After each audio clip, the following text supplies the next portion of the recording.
আসার আগেই তুমি এমন দরিদ্রতা আসে যে দরিদ্রতার কারণে বান্দা তার মাওলাকে ভুলে যায়। এমন অভাব আসে, অভাবের কারণে সে আল্লাহকে ভুলে যায়। পয়গম্বর বলেন দরিদ্রতা আসার আগে নিজেরা নিজেদের ইবাদতে মগ্ন হয়ে যাও। 2 নাম্বার হলো এমন ধনী হওয়া যে ধনীটার কারণে মানুষ ধর্ম ত্যাগী হয়ে যায়, আল্লাহকে ভুলে যায়। এমন সম্পদের মালিক না হওয়া যার কারণে আল্লাহকে ভুলে যাওয়া।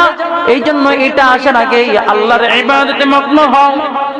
3 নম্বর এমন অসুস্থতা যার কারণে পুরো দেহটাই নিঃশেষ হয়ে যায়, এটা শেষ হওয়ার আগে তোমরা ইবাদতে মগ্ন হও। 4 নম্বর এমন বার্ধক্য যে বার্ধক্যর কারণে মানুষ তার জ্ঞান লোপ পায়, তার কখন সে কি করে তখন তার মনে থাকে না। নামাজ পড়লে মনে হয় সে নামাজ পড়ে নাই, খাইলে মনে হয় সে খায় নাই, এরকম ভাবে উল্টা পাল্টা কাজ শুরু হয়ে যায়। বৃদ্ধ হলে এটা হয় কিনা বলেন? হয়। এমন অবস্থা আসার আগে নিজেকে নিজের ইবাদতে প্রস্তুতি নাও।